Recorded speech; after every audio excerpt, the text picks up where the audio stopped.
Hello, everybody. Welcome to the first ever KnightTime podcast. I am your host, Dustin Hibbler. I am the Associate Director of Enrollment and Recruitment for South Chicago Christian Schools. Today is our first episode, and we are joined by our guest speaker, who needs no introduction, but I'm going to let him introduce himself. My name is Mike Drury, the principal here at Chicago Christian High School. Thanks for having me. Yeah, thanks for joining us. So since everybody is new here, I'm going to explain the format. So during the summertime, we're going to have one podcast per week. When we transition to school, we'll go to one per month, but the topics are going to range. So feel free to like and comment, share this post. If there's any topics you want to see discussed, let us know. We'll work it into the schedule. We'd love to hear from you.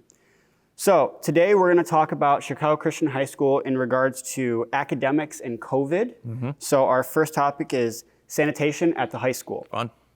So what steps have already been put into place at Chicago Christian this summer for the safety of staff? Yeah, so when with school, we went to full remote learning and we went to full clean mode as the whole building, and so we covered from ceiling to floor, cleaned all materials that we have here right now. And so we were finally allowed to have small groups of students come back and work out.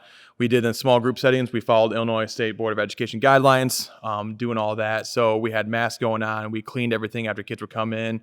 We did different spacing out of kids come in smaller groups by doing all that. And then any interaction they had with staff, we were always wearing a mask. So anytime we have guests come in, we're always wearing masks and cleaning after they leave. So it's kind of the small protocols that we've been following that we can help scale up when we get back here in August. And that's actually the reason that we're so far apart. Hopefully, as COVID wanes down, we'll be able to be closer. But for the time being, we are 6 feet apart, as you can see. Safety. Last question on sanitation before we move on to education. Looking ahead to August, what processes are going to be put in place for students? Do those look any different than the ones that are already in place for staff? So right now, as we get ready for August, we're going to be welcoming kids back to campus, which is a big joy for us to have. But the big things are going to be a little different coming in sanitization for our students with that. And that's a tough word to say, that's hard. Anyway, we're going to have kids coming in doing self-screening before they get to school. That's kind of our first step doing that. But then when it comes to classrooms, kids are we have our desks disinfected before class and after class. Teachers will be taking the lead on that by doing that. So we're going to try to do that. And our cleaning staff will be working overtime during the school day to kind of make sure our common areas and door handles are continuing to be clean through the whole time doing that.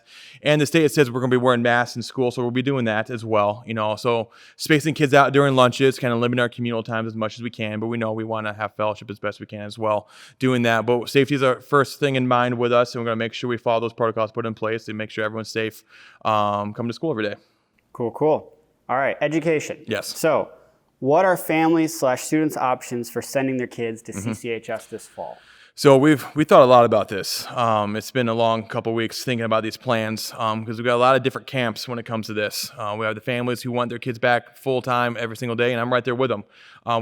Learning best happens in the classroom, but we also have families who don't quite feel so safe bringing their kid back to school, and I get that.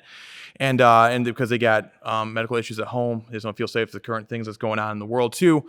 And then we have kids who are going to get sick more often. They may be out longer because you may not have COVID, but you may have a fever or some other symptoms. We want you to stay home so you feel better and come back to school fully rested. So with all those parties in mind, we kind of developed a plan that also keeps teachers in mind as well too, because they got a lot of effort to put in every single day. You got to worry about kids at home and then kids who are in the building as well. So the plan we kind of put together kind of satisfies both worlds. You have kids who are going to be at home, right? And you have kids who are going to be in our class building. So what we're looking at is doing this. 4 days a week, we're going to be back in school. All right, we're going to have a modified block schedule. Nothing's changing with that. But we are going to get done around 2 p.m. every single day.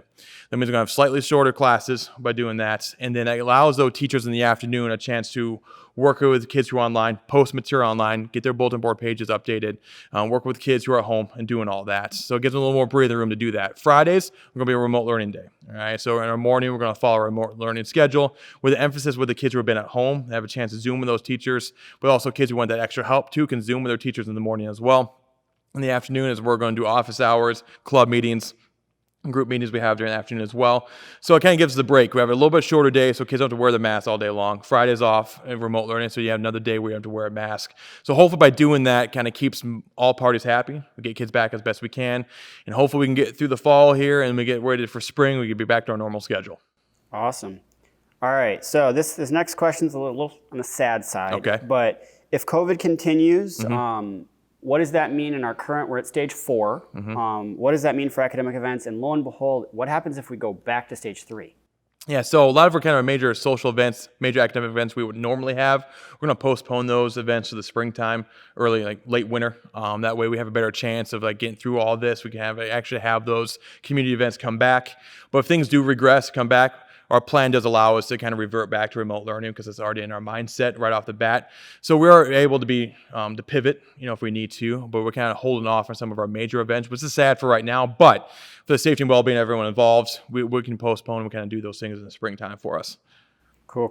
All right, so last category is preparation. Yeah. So obviously, even with COVID going on, we're going to have some brand new families to the high school experience and, of course, new students. So let's start with the student experience. For those that are the oldest in their family, this is the first time that anybody in their family has been to high school. What can you tell students? What's the best preparation for this fall? Well, it's organization. It's planning and realizing that your middle school days are over. All right. High school is not middle school. It is different, knowing that you can't maybe just wing things like you used to in middle school. So high school kind of demands a little bit more of you. So you kind of have the right mindset coming in.